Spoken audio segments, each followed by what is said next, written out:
मेरे बच्चों, यह वीडियो कक्षा 5 के लिए है। सुकृतिका पाठ्य पुस्तक के वीडियो के इस भाग में आज हम लोग चतुर्थ पाठ के बारे में जानेंगे।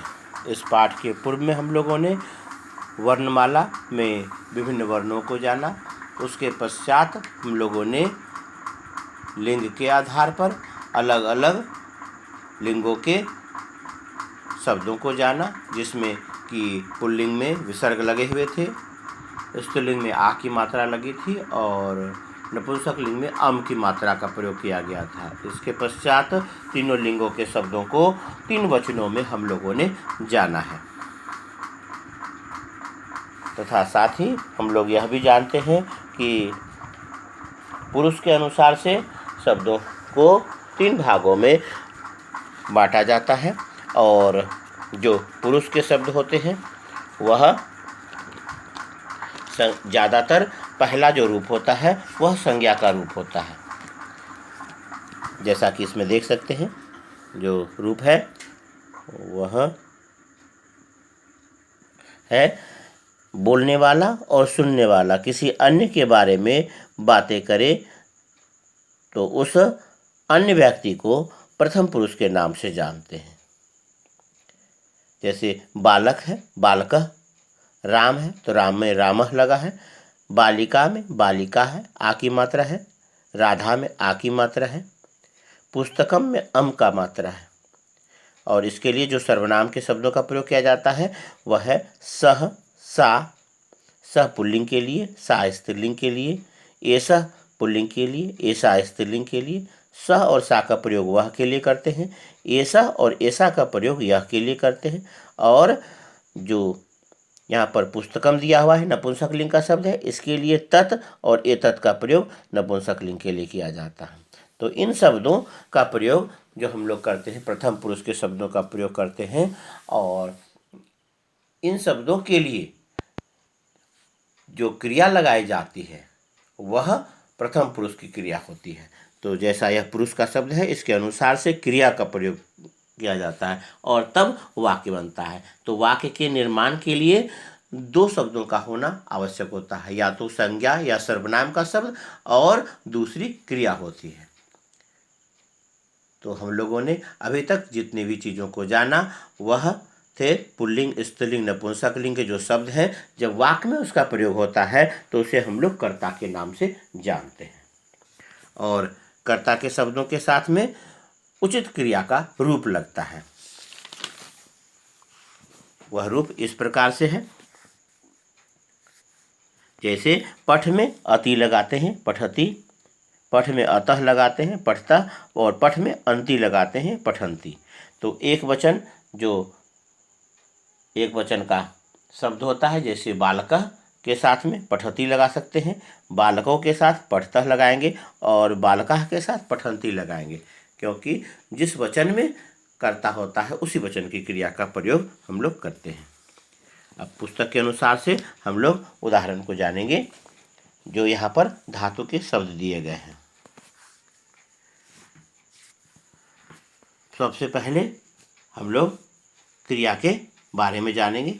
तो जो क्रिया का रूप है वह है किसी भी कार्य के होने या करने को क्रिया कहते हैं। जैसे पढ़ना, लिखना, खेलना, कूदना, हंसना, यह सभी में ना लगा होता है और इस कारण से यह हिंदी की जो क्रिया होती है उसका जो संस्कृत रूप होता है वह धातु का रूप कहलाता है। इसलिए संस्कृत में क्रिया के मूल रूप को धातु कहा जाता है। जैसे पढ़ का मतलब पढ़ना, लिख का मतलब लिखना होता है, इस अनुसार से उसे धातु कहते हैं। और उसमें उसका जो रूप बनता है, यानी ती ता अंति जो अभी हमने लगाया, पठ में पठति, पठ में पठतः और पठ में पठन्ति रूप जो बना, यह रूप उसका धातु का रूप होता है। तो धातुओं से के अलग अलग रूप होते हैं, जिससे पठ में अंति लगने से पठन्ति बना, वह एक वचन के लिए, बहुवचन के लिए। और इस प्रकार से यहाँ पर भी कुछ रूप दिए गए हैं। जैसे खाद से खादति बना है, एक वचन का रूप है। धाव से धावतः बना है, द्विवचन का रूप है। चल से चलंती बना है, बहुवचन का रूप है। इसमें भी खाद में अति लगा हुआ है, धाब में अतः लगा है और चल में अंति लगा है। एक वचन, द्विवचन और बहुवचन का रूप। वह में अति लगा है, वह अति। पठ में अतः लगा है, पठता। रक्ष में अंति लगा है, रक्षंती। उसी प्रकार से नम में अति लगा है, नमति। नृत्य का नृत्य रूप है, नृत्य में अतः लगा है, नृत्यतः। और गर्ज में अंति लगा है, गर्जंती। तो धातु के साथ में जो यह क्रिया के रूप है, यह रूप नहीं बदलते। जैसे खादती जो लिखा हुआ है यहाँ, हालांकि चित्र के अनुसार से हम इसे खाता है कहेंगे, और इसी खादती का प्रयोग स्त्रीलिंग के साथ भी, के शब्द के साथ भी होता है। जैसे कहेंगे बालिका, बालका खादती और बालिका खादती। तो बालका खादती लड़का खाता है और बालिका खादती लड़की खाती है। खाता है हो या खाती है हो, तो इसमें अति ही लगेगा। जैसे दौड़ता है हो या दौड़ती है, तो उसमें धावती लगता है। तो इसका द्विवचन रूप जैसे है धावता, मतलब दो दौड़ते हैं और दो दौड़ती हैं, दोनों में धावता ही होता है। फिर है चल में अंति लगाते हैं, चलंती, मतलब चलते हैं, और चल में अंति लगाएंगे, यानी जब स्त्रीलिंग भी होगा तब भी अंति ही लगाएंगे। तो उसमें कहेंगे चल में जब अंति लगाएंगे तो वह होगा चलती हैं। कहने का अर्थ है स्त्रीलिंग पुल्लिंग के अनुसार से क्रिया का यह रूप नहीं बदलेगा। अब जैसे यहाँ पर नदी है, यहाँ पर बहती लिखा हुआ है। इस बहती का मतलब बहती है होगा, क्योंकि नदी बहती है, और बहता है भी होता है। जैसे जल बहता है कहेंगे तो जलम बहती, तो जल बहता है। इस अनुसार से कह सकते हैं। पठ में अतः लगा है, पठता मतलब दो पढ़ते हैं और दो पढ़ती हैं, दोनों होता है। और रक्षंती मतलब रक्षा करते हैं और रक्षा करती हैं भी अगर कहेंगे तो भी रक्षंती ही होता है। जैसे कहते हैं नमस्कार करता है और नमस्कार करती है, तो नमस्कार करता है यहाँ पर नमति होगा दोनों में, और नमस्कार करती हैं दोनों में वही होगा। फिर नृत्य के साथ नृत्यता मतलब मोर के लिए होता है, नाचते हैं, और नाचती हैं भी अगर कहेंगे तो उसमें भी नृत्यता होगा। दो नाचती हैं उसमें भी नृत्यता होता है। गर्जंती मतलब गरजते हैं और गरजती हैं। प्रथम पुरुष हो चाहे मध्यम पुरुष हो या उत्तम पुरुष हो, यहाँ पर प्रथम पुरुष की क्रिया है, इसलिए हम लोग प्रथम पुरुष के बारे में ही पहले जानेंगे। जब वाक्य में बोलने वाला और सुनने वाला किसी अन्य व्यक्ति के बारे में कोई बातें करता है तो उसे प्रथम पुरुष कहते हैं। और प्रथम पुरुष में ज़्यादातर संज्ञा के शब्दों का प्रयोग किया जाता है, सर्वनाम के शब्दों का भी प्रयोग होता है। उसके लिए क्रिया के इन्हीं रूपों का प्रयोग होता है, जिसमें क्रम से एक वचन में अति, द्विवचन में अतः और बहुवचन में अंति का प्रयोग होता है।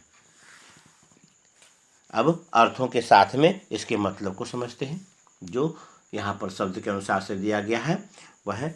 तो इसमें उम्मीद करता हूँ कि आपको किसी भी प्रकार की कोई कठिनाई नहीं हुई होगी।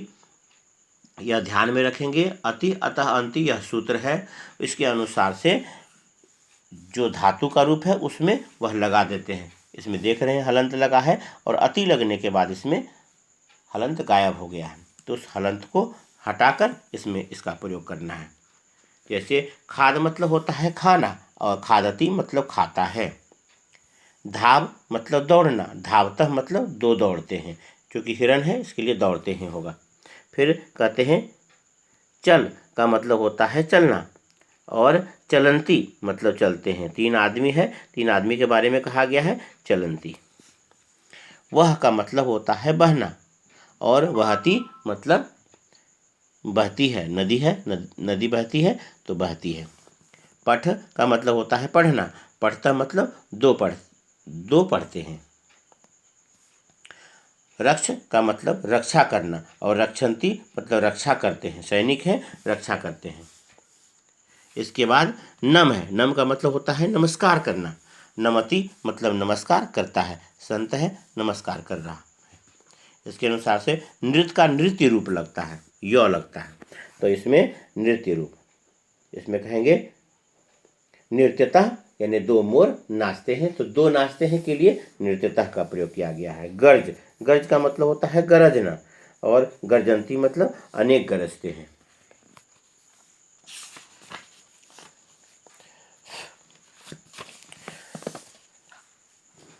कर्ता और क्रिया के साथ में वाक्य का निर्माण होता है और वाक्य को बनाने के लिए ही क्रिया का होना अनिवार्य माना गया है।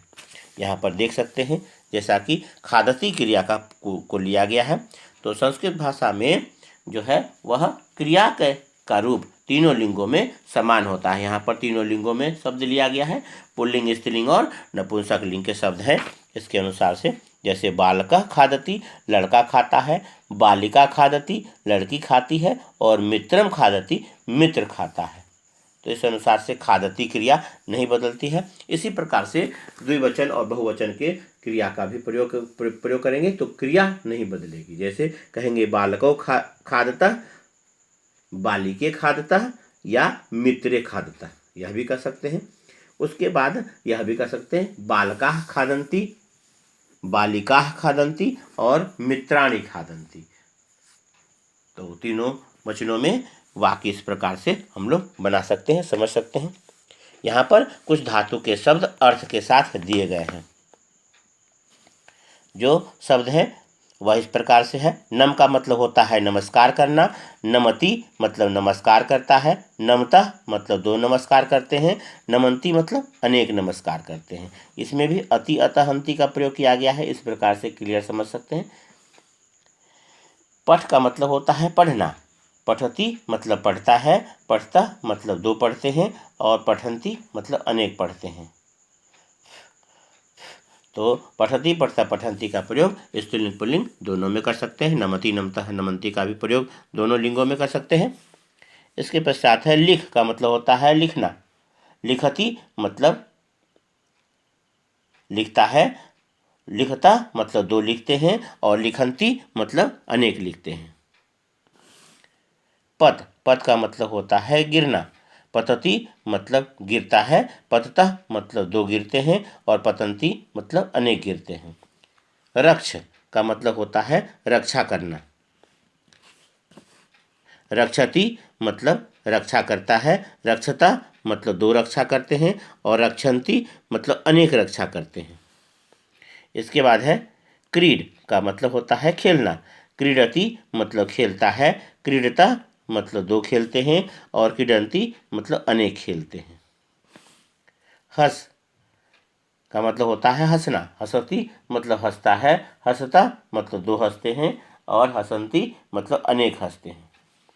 धाव का मतलब होता है दौड़ना, धावती मतलब दौड़ता है, धावता मतलब दो दौड़ते हैं और धावन्ति मतलब अनेक दौड़ते हैं। तो ध्यान रखेंगे इसमें अर्थ अगर बोलते हैं तो सीधे रूप में पुल्लिंग के अर्थों को हम लोग डायरेक्ट में लिखते हैं, सुविधा भी होती है और संस्कृत में माना भी जाता है। लेकिन जब स्त्रीलिंग का शब्द हो, जैसे यहाँ पर धावती है, दौड़ती है लिखा हुआ हो तो धावती होगा, हंसती है लिखा हुआ हो तो हंसती होगा, खेलती है लिखा हो तो क्रीडति, रक्षा करती है तो रक्षति, गिरती है तो पतति, लिखती है तो लिखति, पढ़ती है तो पठती और नमस्कार करती है नमति। इसी अनुसार से यानी इन्हीं क्रियाओं का प्रयोग स्त्रीलिंग में भी हम लोग करेंगे। यहाँ पर येलो बैकग्राउंड के साथ में कुछ क्रिया के शब्दों के अर्थ भी दिए गए हैं। उसके अनुसार से जैसे यहाँ पर ऑब्लिक में दिया हुआ है, समझ सकते हैं इससे कि दोनों का प्रयोग होता है। जैसे खादती मतलब खाता है और खाती है, दोनों होता है। वहती मतलब बहता और बहती है, दोनों होता है। धावतः मतलब वे दो के अर्थ में होगा, दौड़ते हैं भी होता है, वे दो दौड़ते हैं और वे दो दौड़ती हैं, दोनों के अर्थ में होता है। पढ़ता मतलब वे दो पढ़ते हैं और वे दो पढ़ती हैं, दोनों होता है। नृत्यतः वे दो नाचते हैं, वे दो नाचती हैं। गर्जन्ती अनेक गरजते हैं के अर्थ में होता है। मौखिक कार्य में उन्हीं रूपों को दिया गया है जो ऊपर में हम लोगों ने देखा, और इसमें भी देख सकते हैं अति, अतः, अंति का प्रयोग किया गया है। जैसे पठ धातु है, पठ में अति लगा है, अतः, अंति, यह धातु का रूप है जो तीनों वचनों में अलग अलग रूप लगता है। तो पठति, पठतः, पठन्ति। गम का गच्छ रूप, यह कोष्टक में जो लिखा होता है उसका प्रयोग हम लोग वर्तमान काल में करते हैं, यानी जो कहते हैं पढ़ता है, लिखता है, खेलता है, कूदता है, यह सब क्रिया का वर्तमान रूप है। और वर्तमान रूप का प्रथम पुरुष का जो रूप है वह है, तो उसमें तीता हंती लगाया गया है। तो इसके अनुसार से यह परिवर्तित रूप जो है यह इसमें लगता है, तो कोष्टक वाला रूप यहाँ लगता है। इसलिए जो कोष्टक में गच्छ लिखा हुआ है उसी रूप का देख रहे हैं यहाँ पर लिखा गया है। तो गच्छति, गच्छतः, गच्छन्ति, गम रूप का प्रयोग भविष्यत काल में करते हैं। यह इसका परिवर्तनीय रूप है जो परिवर्तित होता है। पा का पिब रूप का प्रयोग करते हैं लट लकार वर्तमान काल में, तो पिबती, पिबतः, पिबंती, इसमें भी अति, अतः, हंति का प्रयोग किया गया है। दृश्य का पश्य रूप का प्रयोग वर्तमान काल में होता है, पश्यति, पश्यतः, पश्यन्ति। तो क्रम से इसका अर्थ भी समझ सकते हैं। पठति, पठतः, पठन्ति, पठति मतलब पढ़ता है, पठतः मतलब दो पढ़ते हैं, पठन्ति मतलब अनेक पढ़ते हैं। गच्छति मतलब गच्छ का मतलब जाना होता है, गम और गच्छ का मतलब, तो गच्छति मतलब जाता है, गच्छतः मतलब दो जाते हैं, और गच्छन्ति मतलब अनेक जाते हैं। पिबती मतलब पीता है, पिबतः मतलब दो पीते हैं, और पिबन्ति मतलब अनेक पीते हैं। पश्यति मतलब देखता है, पश्यतः मतलब दो देखते हैं, और पश्यन्ति मतलब अनेक देखते हैं। तो यह थे मौखिक कार्य। तो मौखिक कार्य के चीज़ों को बोलकर पढ़ेंगे और अति, अतः, अंति की मात्रा को याद रखेंगे तो धातु का यह रूप आसानी से बन जाएगा। आगे जो यह चित्र दिया हुआ है, चित्र के अनुसार से यहाँ पर आम और ना भरना है। आम का मतलब हाँ होता है और ना का मतलब नहीं। तो पहला ऑलरेडी भरा हुआ है, किम मेघाः गर्जन्ति आम, तो बादल का दृश्य दिखाया गया है और मेघ गरजते हैं, इसलिए यहाँ पर आम लिखा गया है। क्या मेघ गरजते हैं, कि मेघाः गर्जन्ति, क्या मेघ गरजते हैं यानी क्या बादल गरजते हैं, तो आम। किम पत्राणि पतन्ति, तो मेघ जब गरजते हैं, हवाएं चलती हैं, तो स्वाभाविक है कि पत्ते गिरते हैं, और चित्र में भी दिया गया है, चित्र को देख करके कहना है। तो चित्र में देख रहे हैं कि पत्ते गिर रहे हैं, तो यहाँ पर किम पत्राणि पतन्ति, यहाँ पर कहेंगे आम, यानी हाँ। किम पत्राणि पतन्ति, तो आम लिखेंगे, जो आम ऊपर लिखा हुआ है वही आम, यहाँ पर आ म हलंत आम लिखेंगे। किम पत्राणि पतन्ति, पत्ते गिर रहे हैं। फिर यहाँ पर जो बच्चे हैं, बच्चे हंस रहे हैं, और यहाँ पर जो पूछा गया है वह है नहीं, यानी किम बालाः न हसन्ति, क्या बच्चे नहीं हंसते हैं, यह नकारात्मक वाक्य है। क्या बच्चे नहीं हंसते हैं, तो यहाँ पर बच्चे हंस रहे हैं, इसलिए यहाँ पर लिखेंगे ना, यानी क्या बच्चे नहीं हंसते हैं, तो ना, बच्चे हंसते हैं, इसके लिए ना कहेंगे। नकारात्मक हो तो न से जवाब देते हैं। अगर यह न नहीं रहता तब आम लिखते, किम बाला हसन्ति, तब आम लिखते। यहाँ पर न है इसलिए न लिखेंगे, क्योंकि बच्चे हंस रहे हैं। फिर है किम इंद्रधनु न अस्ति, क्या इंद्रधनुष नहीं है, यह भी नकारात्मक वाक्य है। क्या इंद्रधनुष है, न अगर नहीं रहता तो यहाँ पर इंद्रधनुष था तो आम लिखते, तो किम इंद्रधनु धनु न अस्ति, यहाँ पर भी न लिखेंगे। क्लियर है। पहला में आम लिखा हुआ है, दूसरा में किम पत्राणि पतन्ति, क्या पत्ते गिरते हैं, तो पत्ते गिर रहे हैं, यहाँ पर आम होगा। किम बालाः न हसन्ति, क्या बच्चे नहीं हंसते हैं, तो यहाँ पर नकारात्मक वाक्य होने के कारण से न लिखेंगे। किम इंद्रधनु न अस्ति, क्या इंद्रधनुष नहीं है, इंद्रधनुष है इसलिए यहाँ पर न लिखेंगे। क्या किम इंद्रधनुष धनु न अस्ति, तो यहाँ पर न लिखना है। पहला में आम, आम, न। इसके बाद है समुचित क्रियापदम चित्वा लिखत, जो उचित क्रियापद है उसको चुनकर लिखना है। पहला कर्ता का शब्द दिया गया है, यानी संज्ञा का शब्द लिखा हुआ है, और इसके बगल में उचित क्रिया का शब्द लिखना है। बालिका देख रहे हैं, बहुवचन का शब्द है बालिका। बालिका आकार लगाकर जब विसर्ग लगा होता है तो बहुवचन का रूप होता है, और बहुवचन के रूप में जानते हैं कि अंति का प्रयोग किया जाता है। तो यह अंति है, नृत्यंती मतलब नाचती हैं। लड़कियां, अनेक लड़कियां नाचती हैं। बालिका नृत्यंती, अनेक लड़कियां नाचती हैं, तो नृत्यंती इस शब्द को यहाँ पर लिख लेंगे, नृत्यंती। टिक लगा लेंगे और इस शब्द को यहाँ लिख लेंगे। वानरौ अर्थात दो बंदर, तो वानरौ, तो यहाँ पर वानरौ जब होता है द्विवचन का शब्द में अतः लगता है, तो यहाँ पर धावतः मध्य का शब्द है, धावतः, यह धावतः यहाँ लिख लेंगे, यहाँ पे इसमें टिक लगा लेंगे और इस धावतः को यहाँ लिख लेंगे। माता यानी एक वचन का शब्द है, एक माता है, तो माता एक वचन के शब्द में अति लगता है तो वदति है, माता वदति, यह पहला शब्द को यहाँ पर लिख लेंगे। इसके बाद है अध्यापिके यानी दो अध्यापिके यानी दो शिक्षिकाएं के लिए, तो द्विवचन का शब्द होगा, तो यह पश्यतः, पश्यतः में टिक लगा लेंगे और यह पश्यतः शब्द को यहाँ पर लिखना है, यही शब्द पश्यतः। इसके बाद है पत्रम, एक वचन का शब्द है, पत्रम में अति लगेगा तो पतति, पत्रम पतति। तो क्लियर है, एक बार रिवाइज कर लेंगे इसको 3 नंबर प्रश्न के उत्तरों को। बालिका नृत्यन्ति, यह नृत्यन्ति लिखेंगे, वानरौ धावतः, इस धावतः को लिखेंगे, माता वदति, अध्यापिके पश्यतः और पत्रम पतति। क्लियर है। इसके बाद रचनात्मक कार्य में जो शब्द दिया गया है यानी क्रिया का शब्द दिया हुआ है, इसका धातु का रूप लिखना है। तो धातु के रूप में जैसा कि जानते हैं कुछ शब्दों का मूल रूप होता है, जैसे गच्छ, अभी हम लोगों ने यहाँ पर देखा कि कोष्टक में लिखा हुआ है गम और गच्छ, वही रूप यहाँ पर समझाया गया है, गम और गच्छ। तो जिसका मूल रूप होता है उसको लिख करके कोष्टक में वो प्रचलित रूप लिखेंगे जो रूप वहाँ पर दिया हुआ है। तो गच्छ रूप लिखेंगे, गम का गच्छ रूप दोनों को लिखना है।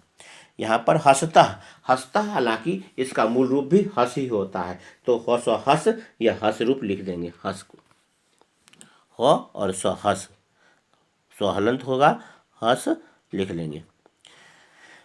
पश्यन्ति, पश्य दृश्य का पश्य रूप होता है, यह शब्द यहाँ पर लिखना है, पश्य दृश्य और पश्य रूप को यहाँ पर लिख लेंगे। दृश्य का पश्य रूप होगा तो दृश्य, द के नीचे री का मात्रा और स्व में हलंत होगा दृश्य, और कोष्टक में लिखेंगे प स्वया संयुक्त में हलंत पश्य, दृश्य का पश्य रूप। नृत्यति, तो नृत्य रूप जो है यह परिवर्तित रूप है, नृत्य का नृत्य रूप यहाँ पर भी हम लोगों ने देखा है, नृत्य का नृत्य रूप, इस शब्द को वहाँ पर लिखना है, नृ और त नृत्य का नृत्य रूप यहाँ पर हो जाएगा, नृ और त हलंत, और कोष्टक में लिखेंगे नृ तय संयुक्त हलंत नृत्य। और अस्ति, अस्ति है होता है, अस धातु सहायक क्रिया है, यह ऑलरेडी लिखा हुआ है, इसको लिख लेंगे।